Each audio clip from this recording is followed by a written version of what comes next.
বাহিৰত বেলেগ প্ৰগ্ৰেম বিলাক দেখিবলৈ পাওঁ তেতিয়া মোৰ অলপ মই বাহিৰলৈ ওলাইছো তাৰমানে প্ৰগ্ৰেম কৰা সত্ৰৰ পৰা বাহিৰলৈ প্ৰগ্ৰেম কৰিবলৈ ওলাইছো 1983 তে সৰু আৰু এতিয়া ক্লাছ 4 মান হ'ব তেতিয়াই ওলাইছো চতুৰ্থ শ্ৰেণীত গতিকে এই তেতিয়াৰ পৰা কিছুমান বস্তু দেখিছো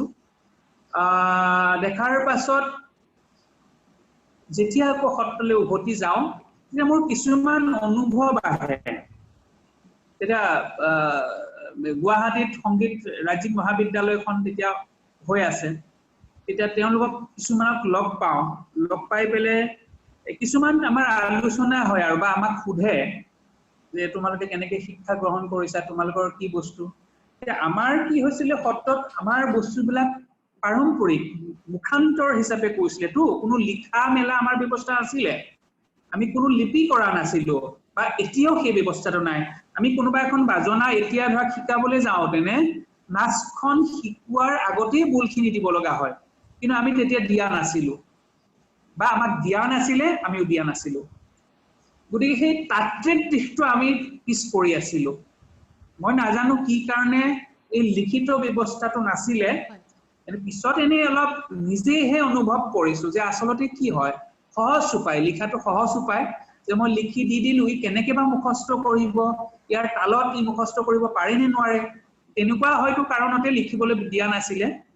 আৰু সেইকাৰণে লিপি কৰা বস্তুবিলাকো আমাৰ জনা নাছিলো আৰু প্ৰয়োজনো নাছিলে আমি যেহেতু আমি সত্ৰীয়া সংগীত আমি প্ৰসংগৰ বস্তু হিচাপে কৰিছিলো তেতিয়া সত্ৰত দৰ্শক হওক বা নাথাওক আমি প্ৰসংগৰ বস্তু হিচাপে কৰি আছিলো ইয়ালে আহি যেতিয়া গম পালো যে এটোৰ কি মাত্ৰা কি এটো কেনেকৈ লিখিব লাগে সেই বস্তুটো মোৰ অকনমান মূৰত লাগিলে যে হয় আমি বস্তুবিলাক দেখোন থিওৰিকেল যেটো আমাৰ নলেজ এই বস্তুটো আমাৰ কমি আছে আমি কি কৰা উচিত এই তেতিয়াই মোৰ মূৰত সোমালে যে মই এটা পদ্ধতিগত অনুষ্ঠানৰ নৃত্য শিক্ষা গ্ৰহণ কৰা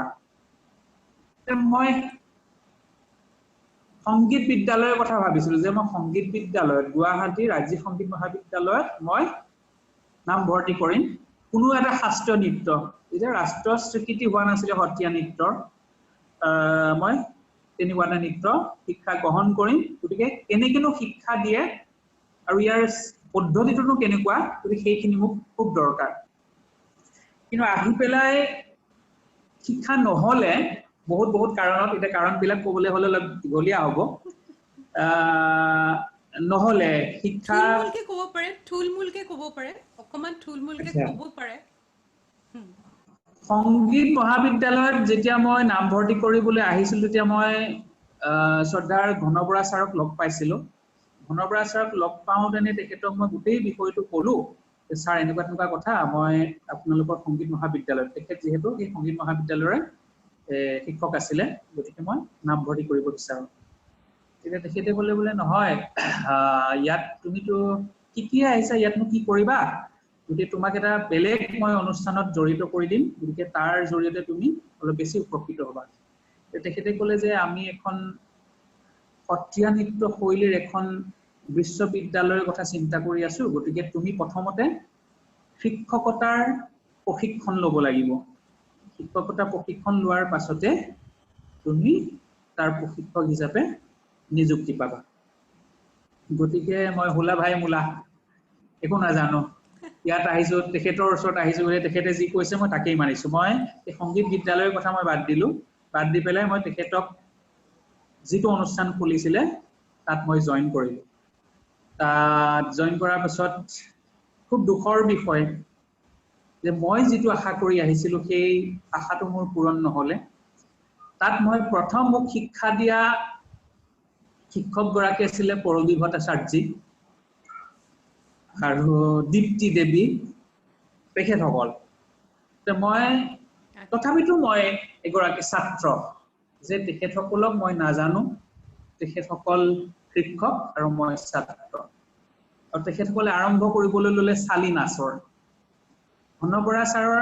সেই সময়ত শিক্ষা দিয়া নহলে আৰু তেওঁ নিযুক্তি দিলে তেখেতসকলক আৰু তেখেতসকলে মোক শিক্ষা দিবলৈ আৰম্ভ কৰিলে আৰু চালি আৰম্ভ কৰিলে যিবিলাক চালি মই শিকিয়ে আহিছিলো তথাপিতো মই এটা আশা যে মোৰ আশা যে মই কিবা এটা পাম যে তেখেতসকলক মই তেতিয়ালৈকে নাজানো তেখেতসকল যেহেতু মোক শিক্ষকতা কৰি দিছে তেখেতসকল মোৰ শিক্ষক গতিকে মই শিক্ষা ল'ব লাগে গতিকে এই শিক্ষা আৰম্ভ কৰিলো মই কোনো পৰ্যায় আগুৱাই নাযাওঁ মই আগুৱাব বিচাৰিছো যে মই নতুন কিবা এটা মই জনাৰ ইচ্ছা কৰিছো কিন্তু মই একেখিনিকে হয়তো কেতিয়াবা অলপ খেলিমেলিহে পাওঁ যে আজি শিকোৱাটো হয়তো কাইলৈ বেলেগ হ'ল পৰখিলে শিকাটো চতুৰ্থদিনলৈ বেলেগ হ'ল এনেকুৱা হ'ল তে মই খুব নিৰাশা হৈ পেলাই মই তাৰ পৰা ওলাই আহি মই অলপ মোৰ একদম মনটোৰ খেলিমেলি লাগিলে মই কি কৰো এতিয়া কি কৰিম এতিয়া মই বৰা ছাৰক ক'লো যে এনেকুৱা কথা গতিকে মইতো এনেকৈ কৰিবলৈ অহা নাছিলো গতিকে মই ভাবিছিলো যে অলপ উচ্চ শিক্ষা কেনেধৰণে মই শিকিলে মই লাভান্বিত হ'ম মই এই শিকি অহা বস্তুবিলাকে মই শিকিব লগা হৈছে গতিকে ইয়াৰ কিবা উপায় তেওঁ বোলে নাই আমাৰ হৈ যাব এনেকেই হ'ব তুমি লাহে লাহে ইয়াৰ পৰা আৰু ওপৰ শিক্ষা পাবা কিন্তু মই গম পালো গোটেই ছবিখন দেখা পাই মই ওলাই আহিলো ওলাই আহি এতিয়া পিছত যেতিয়া আমাৰ পৰবী বাইদেউ বা দীপ্তিয়ে মোক দেখা পায় তেতিয়া কয় আমি আচলতে কাক শিক্ষা দিবলৈ গৈছিলো এতিয়া মোৰ ওচৰত তেখেতসকলে শিক্ষা গ্ৰহণ কৰে কৰবী ভট্টাচাৰ্য এতিয়াও মোৰ সৈতে বহুতখিনি আলোচনা কৰে দীপ্তিহঁতক বহুত দিন পালো মিতালী কলা কেন্দ্ৰত গতিকে তেওঁলোকে কয় আচলতে আমাক দায়িত্ব দিয়াৰ কাৰণে আমিও ভাবিছিলো আৰু মোৰ নৃত্য দেখিয়ে তেওঁলোকে ভাবিছিলে বা কৈছিলে যে আচলতে তোমালোকেতো বহুত শিক্ষা কৰি আহিছা গতিকে তোমালোকক শিক্ষা দিব পৰা আমাৰ শিক্ষা নাই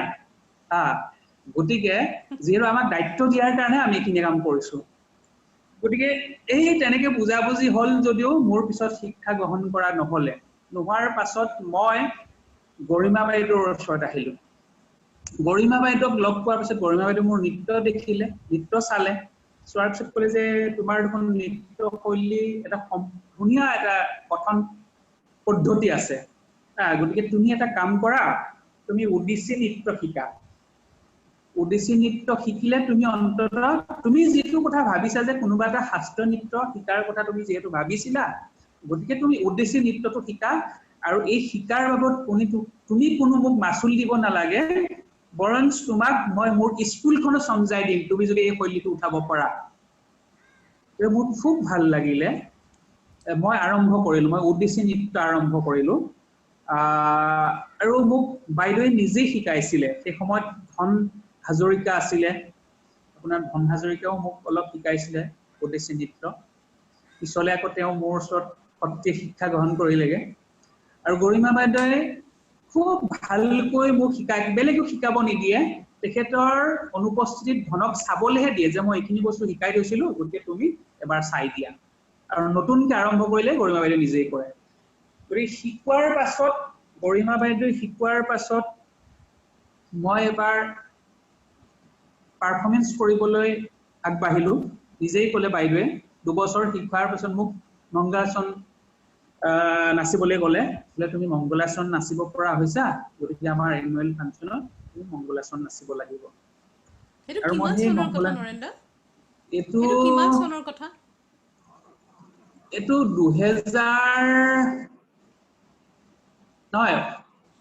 1999 2000 হোৱা নাই 1999 হয় 99 মই ইয়ালে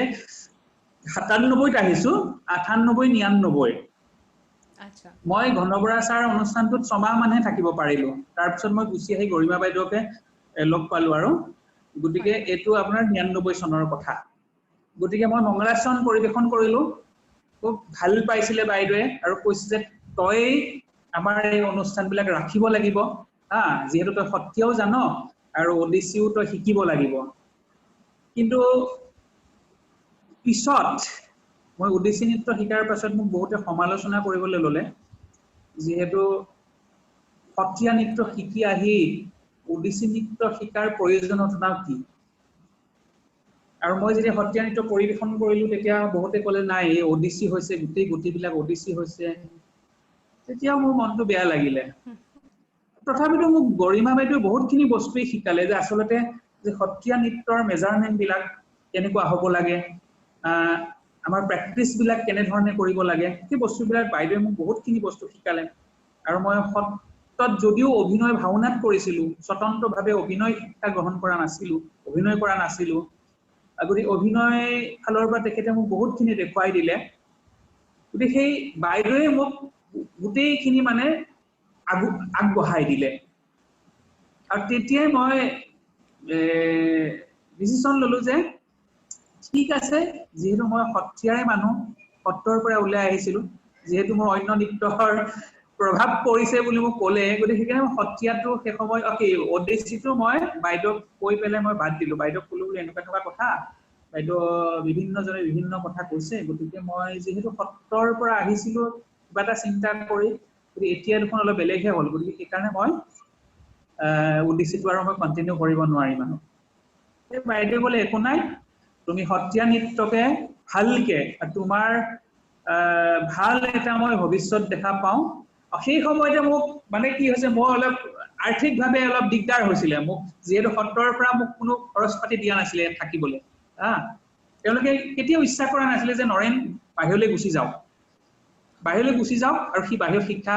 গ্ৰহণ কৰক বা শিক্ষা প্ৰদান কৰক তেওঁলোকে ভবা নাছিলে সেই কাৰণে মই সেই সময়ত গৰিমা বাইদেৱে মোক সহায় কৰিছিলে যে তাতে মোক প্ৰথমতে এক্সাৰসাইজ বিলাক শিক্ষা দিয়াৰ পিছত মোক তাৰে শিক্ষক বনাই দিলে যে তুমি এতিয়া আমাৰ ইয়াত সৰুখিনিক তুমি এক্সাৰসাইজ শিকোৱা যেহেতু তুমি মাটিয়াৰ খৰাত পাৰ্গত মই গোটেই মাটিয়াৰ খৰা চালো তুমি মাটিয়াৰ খৰাত গোটেই পাৰ্গত গতিকে এতিয়া অডিচিৰ যিখিনি ত্ৰিভংগী আৰু চৌক এই 20টা শিক্ষা দিয়াৰ পিছত তুমি এতিয়া এইখিনি শিক্ষা দিয়া এই শিক্ষা দিয়াৰ বাবদ মোক সামান্যতে মাননি দিছিলে সেই মাননি দিয়াৰতে মোৰ অলপ চলিবলৈ সুবিধা হৈছিলে গতিকে তেনেকৈ বাহিৰলৈ আহিলো আৰু ক্ৰমান্বয়ে বাহিৰত থাকিব লগা এটা পৰিৱেশ হৈ গ'ল অৱশ্যে মই সকলোৱে বিচাৰিলে আপোনাক হয় ছবছৰমান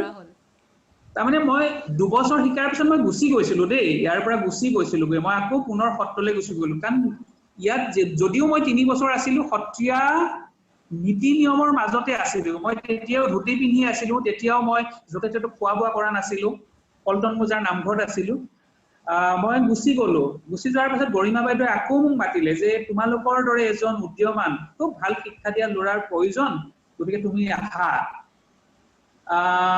তেতিয়া মোৰ মনটো অলপ সদায় মোৰ খুধনি লাগি থাকে যে মই আসলে গলো যদি মই আধাৰুৱা হৈ আহিলো একো নহলে কাম আৰু মই যে থাকিব লাগে গুৱাহাটীত থাকিব লাগে সেইকাৰণে হয়তো মই পুনৰবাৰ আকৌ আহিব লগা হ'ল আহি পেলাই মই এটা মোৰ ৰাস্তা বিচাৰিলো যে মোৰ টকা পইচা ক'ৰ পৰা আহিব মই যেহেতু ভাড়া ঘৰত থাকিব লাগিব তেতিয়া মই সংসেনদামা ডিভিজনত মই এটা ইন্টাৰভিউ দিছিলো আৰু ইন্টাৰভিউতে গৰিমা হাজৰিকাৰ ছাৰ কৃষ্ণমূৰ্তি হাজৰিকা ছাৰ আছিলে কৃষ্ণমূৰ্তি হাজৰিকা ছাৰ থকাৰ কাৰণে মই ভাবিছিলো যে মই চাকৰি পামেই আৰু কিন্তু ছাৰে উমুটাকে কৰিলে যে ইয়াত সোমাব নোৱাৰি সংসেনদামা সেই সময়ত হয়তো কিমান সুবিধাজনক নাছিলে বুলি ভাবিলে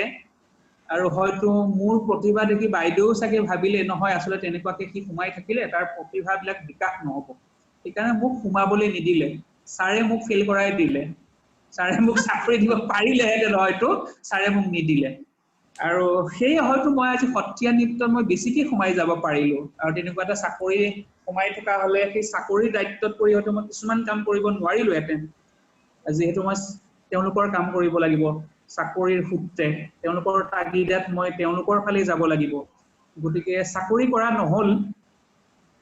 এই সত্ৰীয়া নৃত্যৰ শৈলীত যিখিনি সোমাব লাগে তেনেধৰণে অলপ সোমাবলৈ মই চেষ্টা কৰিলো হয় এতিয়া আপুনি সত্ৰীয়া নৃত্যটো স্বীকৃতি পোৱাৰ পাছত যিটো অৱস্থা আৰু তাৰ আগত এই দুইটা অৱস্থাই আপুনি দেখিছে আপুনি কি ধৰণে চাইছে মানে এই দুইটা পৰিৱেশ মানে স্বীকৃতি পোৱাৰ আগত কেনেকুৱা আছিলে সত্ৰীয়া নৃত্যক লৈ সমাজত ধাৰণা আৰু স্বীকৃতি পোৱাৰ পিছৰ অৱস্থাটো আসলে সত্ৰীয়া নৃত্যটো হৈছে ইয়াৰ উৎপত্তিস্থলে হৈছে ধৰ্ম ইয়াৰ উৎপত্তিটো হৈছে ধৰ্ম যে মহাপুৰুষ শ্ৰীমন্ত শংকৰদেৱে এক শৰণ নাম ধৰ্ম প্ৰচাৰৰ উদ্দেশ্যেৰে সত্ৰীয়া নৃত্য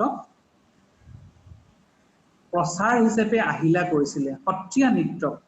অংকীয়া মাধ্যমৰ জৰিয়তে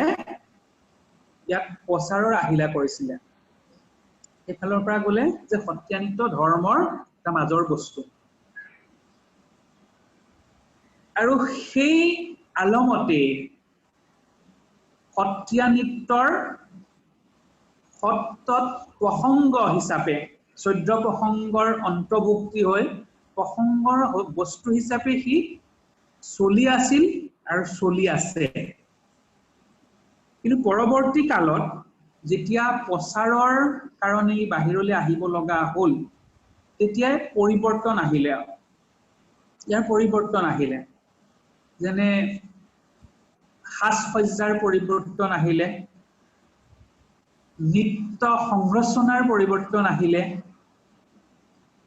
এতিয়া আমি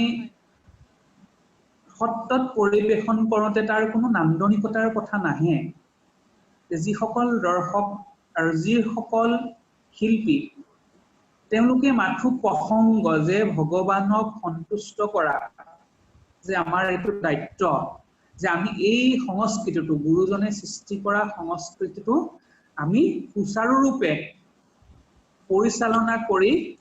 আমি ইয়াক ৰক্ষা কৰা একদম নিখুঁতভাৱে ৰক্ষা কৰা আৰু ৰক্ষা কেনেকৈ কৰিম যে আমি তেওঁ সৃষ্টি কৰা শৈলীটো প্ৰসংগক্ৰমে এফালৰ পৰা যিখিনি বস্তু সৃষ্টি কৰিলে মই আগতো কৈ আছো গায়ন বায়ন নৃত্য ওজাপালি সম্পূৰ্ণ প্ৰসং ব্যৱস্থাৰে আগুৱাই নিয়া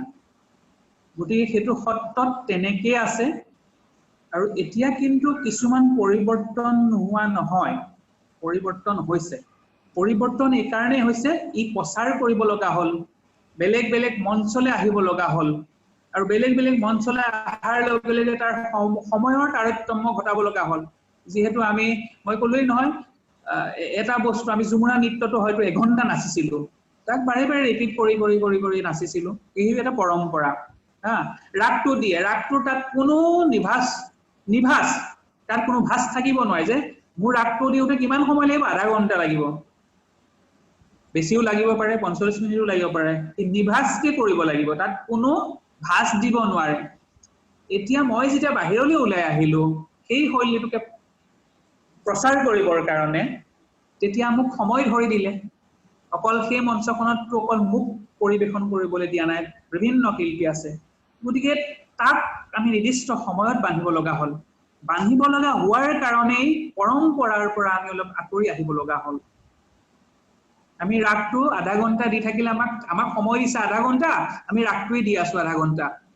কিন্তু সত্ৰত সেইটো নহয় মই ঝুমুৰা নাচটো পৰিবেশন কৰিবলৈ যোৱাৰ আগত চালি নাচখন পৰিবেশন কৰিবলৈ যোৱাৰ আগত ৰাগ ৰেকনি আছে সেইটো কৰিবই লাগিব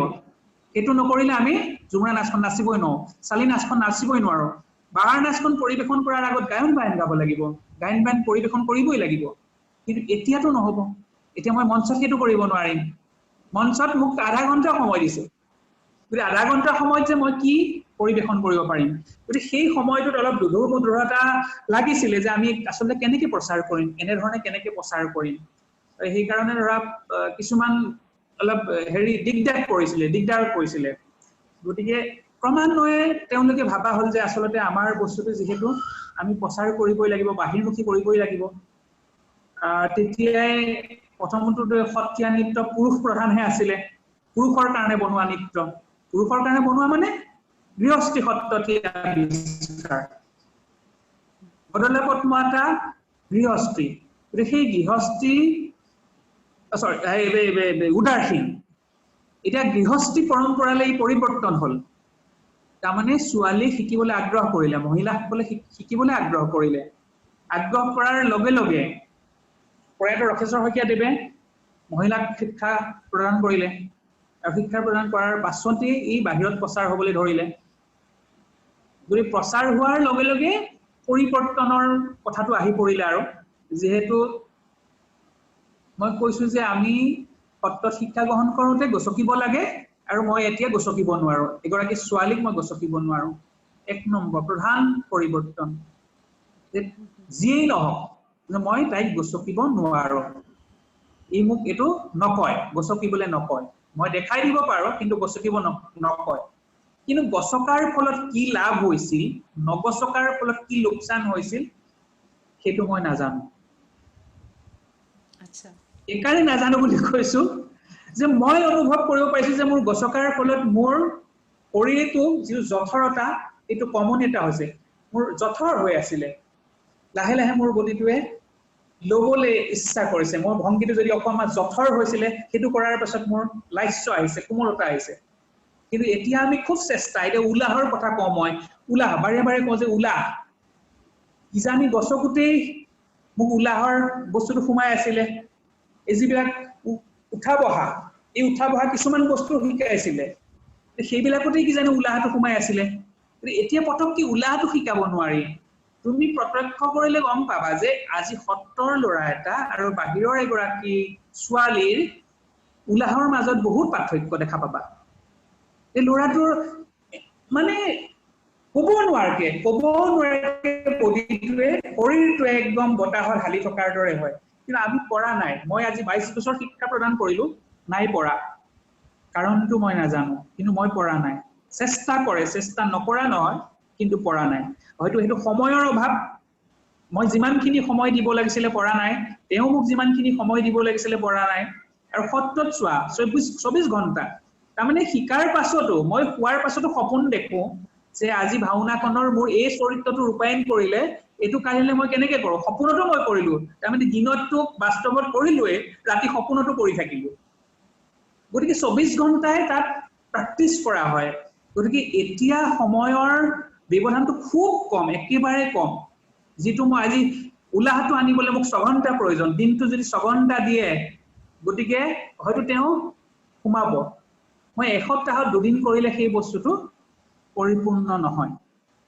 এতিয়া গতিকে কোনোবা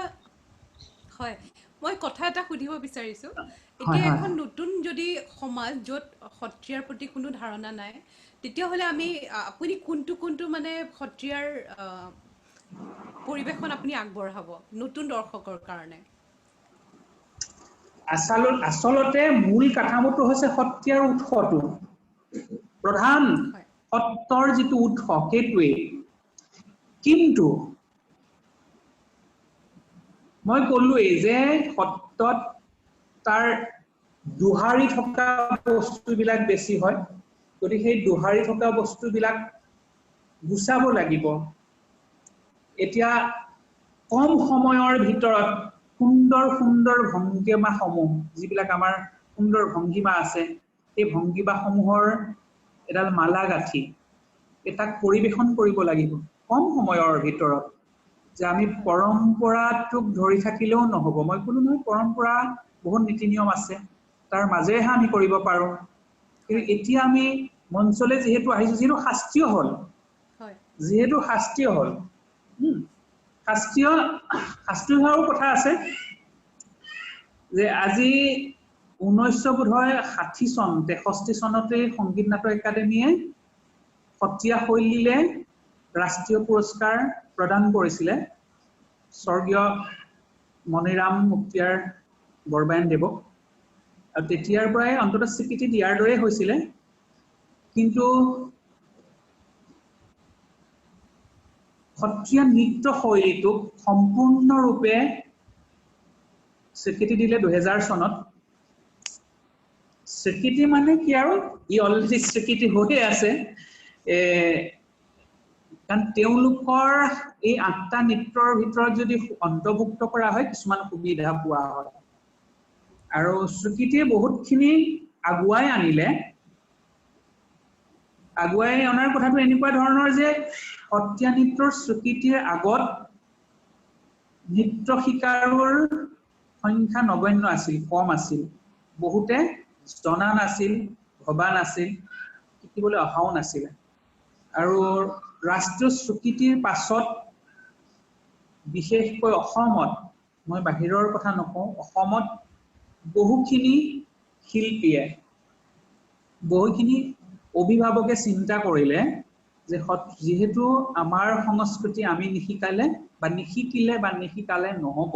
এই কাৰণে বহুতে সত্ৰীয়া নৃত্যক আকোৱালি ললে আৰু প্ৰথমতে ধৰক ভাৰতনাট্যম কথক ওডিচি এইবিলাকত বহুত নৃত্যশিল্পী আছিলে সত্ৰীয়া একেবাৰে কম আছিলে কিন্তু ৰাষ্ট্ৰীয় স্বীকৃতিৰ পাছত আমাৰ সুতটো বেছি হ'ল আৰু অপকাৰ আহিছে, অপকাৰ নোহোৱা নহয়। অপকাৰ এখানে আহিছে যে মই কলো যে সত্ৰীয়া নৃত্যশৈলী এটা ৰাজহুৱা এটা ধৰ্মীয় অনুষ্ঠানৰ লগত জড়িত আৰু আমি সকলোৱে আগবঢ়াই নিয়া এটা শৈলী। মই অকলে আগবঢ়াই নিলে নহব যে মই এনেকে ভাবিলে নহব যে মই ওলাই যাওঁ সত্ৰীয়া নৃত্যশৈলীত মই ওলাই যাওঁ মোক চাওক মোৰ প্ৰচাৰ হওক তেতিয়া কোনটো কামত নাহিব। আৰু সেইকাৰণে এটা শুনা পোৱা যায় দেখা পোৱা যায় যে সত্ৰীয়া নৃত্যৰ ভিন্নতা বহুত বেছি। সত্ৰতটো নাছিলে আৰু ৰাষ্ট্ৰীয় স্বীকৃতিৰ আগতো নাছিলে, ভিন্নতা নাছিলে। এতিয়া অপকাৰ সেইটোৱে হৈছে যে এতিয়া প্ৰচাৰটো খুব বেছি হ'ল। বহুত বিলাক আমি ফেষ্টিভেলত উৎসৱত আমি ভাগ ল'বলৈ গ'লো আৰু এনেকুৱা হৈ পৰিছে সংগীত নাটক একাডেমিয়ে হওক বা তেনেকুৱা ধৰণৰ ডাঙৰ ডাঙৰ যিবিলাক চৰকাৰী অনুষ্ঠান, সেই অনুষ্ঠানবিলাকে কোনোবা এটা ফেষ্টিভেল কৰিলে আমাক নিমন্ত্ৰণ কৰিবই। অন্য নৃত্য নিমন্ত্ৰণ কৰাৰ লগে লগে আমাক নিমন্ত্ৰণ কৰিব। হয়তো ৰাষ্ট্ৰীয় স্বীকৃতিৰ আগত সেই কথাটো হোৱা নাছিলে, এতিয়া হ'ল, কাৰণ তেওঁলোক বাধ্যতামূলককে দিবই লাগিব যে সকলো ৰাষ্ট্ৰীয় নৃত্য শিল্পীক হওক ৰাষ্ট্ৰীয় স্বীকৃতি নৃত্যক পৰিবেশন কৰিবলৈ দিয়া তেওঁলোকৰ এটা নিয়ম। সেই পৰিবেশন কৰাৰ লগে লগে যে কেনেকুৱা ধৰণৰ শিল্পীয়ে গৈ তাত পৰিবেশন কৰিছে সম্পূৰ্ণ জ্ঞাত হয় নে নহয়। আৰু আজি মই গৈছো মোৰ পৰিবেশন পদ্ধতি বেলেগকে দেখিছে, কোনোবা গৈছে কাৰোবাৰ পৰিবেশন পদ্ধতি বেলেগকে দেখিছে। সেইকাৰণে এতিয়াও তেওঁলোকে অলপ দুধুৰ হয় যে আচলতে সত্ৰীয়া নৃত্যৰ এই ভিন্নতাটো কিয়। সেইকাৰণে আমি ভাবো যে ৰাষ্ট্ৰীয় স্বীকৃতিৰ আগত একতা থকাটো খুব বেছিকে দেখিছিলো, তাৰ এইবিলাক নোলাইছিলে যে ভিন্নতা বুলি কথাটো নোলাইছিলে। কাৰণ যিহেতু গায়ন ভাগেই হৈছিলে, এতিয়া তাৰমানে প্ৰতিযোগিতামূলক হোৱাৰ কাৰণে এতিয়া গায়ন বায়নো প্ৰতিযোগিতামূলক হ'ল। আজি যদি কোনোবা এটা দলে পৰিবেশন কৰিছে, কাইলৈ মই ভাল কৰিবৰ কাৰণে আৰু কিছুমান বস্তু আনি নতুনত্ব কৰিলো। অৰিজিনেল বস্তুটো আগৰ যিটো গায়ন বায়ন আমি পৰিবেশন কৰিবলৈ যাওঁতে আমাৰ প্ৰেক্টিচটো খুব দৰকাৰ, অনুশীলন খুব দৰকাৰ। এটা বস্তু তুমি একেটা বস্তুৱে যদি পৰিবেশন পদ্ধতি খুব ধুনীয়া কৰা, সুন্দৰ কৰা, সি 100 বাৰ কৰক। কিন্তু যদি মই মোৰ নতুনত্ব সদায় হওক বুলি পৰিবেশন কৰিবলৈ যাওঁ, তেতিয়া কিবা এটা নতুনত্ব কৰোতে তাৰ যিটো অৰিজিনেল সেইটো হেৰাই যায়। সেইটো হেৰাই যোৱাৰ ফলত আমাৰ সত্ৰীয়া শৈলীৰ এটা বিনষ্ট ৰূপ হয়। সেইকাৰণে আৰু স্বীকৃতিৰ পাছত এনেকুৱা কিছুমান অপকাৰ নহয়। আৰু মই সেইকাৰণে ভাবো যে আমি আচলতে গুৰুসকল এক হোৱাৰ খুব প্ৰয়োজন। আমি প্ৰধানকৈ যিসকল সত্ৰৰ গুৰু আছে তেওঁলোক একে হয় আমি বিভিন্ন কৰ্মশালা কৰি নৃত্যটো একে কৰা খুব প্ৰয়োজন হৈছে। কাৰণ আজি মই পৰিবেশন কৰিছো বেলেগ দেখিছে, আজি কোনোবাই পৰিবেশন কৰিছে বেলেগ দেখিছে। সেইকাৰণে মানে আমাৰ যিসকল নতুনকে উঠি অহা চাম তেওঁলোকৰো খেলি মেলি এটা হয়, সৃষ্টি হয় যে ছাৰ আপুনিতো এনেকে জুমুৰা শিকালে, আমুকত দুখন দেখিলো এনেকুৱা। গতিকে তেওঁলোককো এটা মানে খেলি মেলিত পেলোৱা যায়। গতিকে সেই বস্তুটো অকণমান হৈছে। দ্বিতীয় কথা প্ৰচাৰটো বেছি হৈছে। ৰাষ্ট্ৰীয় স্বীকৃতিৰ পাছত প্ৰচাৰ বেছি হৈছে। কিন্তু সেই বস্তুবিলাক আমি অলপ চাব লাগিব আৰু যে আমাৰ একতা কৰি আৰু শিল্পীসকলৰ লগত সমানে সংগত কৰিব পৰা আমাৰ বাদ্যযন্ত্ৰ যিসকলে বজায়, সেই শিল্পীসকলো আমাৰ সৰহ আছেনে? নে তেওঁলোকৰ ক্ষেত্ৰত সমস্যাৰ সৃষ্টি হয় যে বাঁহী বাদক কমি গৈছে বা আমাৰ খোল বাদনৰ কাৰণে আমি শিল্পী পোৱা নাই, এই ধৰণৰ অসুবিধা হয় নেকি যেতিয়া অনুষ্ঠান বেছিকে হয়, অনুষ্ঠানসমূহ বেছিকে একেটা সময়তে হয়, সেইটো এটা সমস্যা হ'ব পাৰে নেকি? সেইটোতো খুবেই হয়। কাৰণটো হৈছে এনেকুৱা, এতিয়া বায়ন বহুত আছে, খোল বজোৱা মানুহ বহুত আছে, গায়ন বহুত আছে বা বাঁহী বজোৱা মানুহ বহুত আছে, কিন্তু সময়ত আমি উপযুক্ত মানুহ এজন পাবলৈ টান হৈ পৰে। যে মই যেতিয়া গায়ন বায়ন গাওঁ তেতিয়া মই লগত গাই আছো, তেওঁ বজোৱাৰ শুনিও হয়তো মই বজাইছো, মোৰ মুখস্থ নাই যদিও মই বজাই গৈছো। এইটো হৈছে গায়ন বায়নৰ কথা। এতিয়া নৃত্য শৈলীটোৰ লগত বজোৱা এজন স্বতন্ত্ৰ বায়ন, তেওঁ খুব দক্ষ হ'ব লাগিব। তেওঁ হাতৰ আঙুলিৰ চাপৰ খুব ধুনীয়া হ'ব লাগিব। তেওঁ সেই এটা প্ৰডাকশ্যনৰ, এটা প্ৰগ্ৰেমৰ গোটেই শৈলীটো আয়ত্ত কৰাৰ ক্ষমতা থাকিব লাগিব।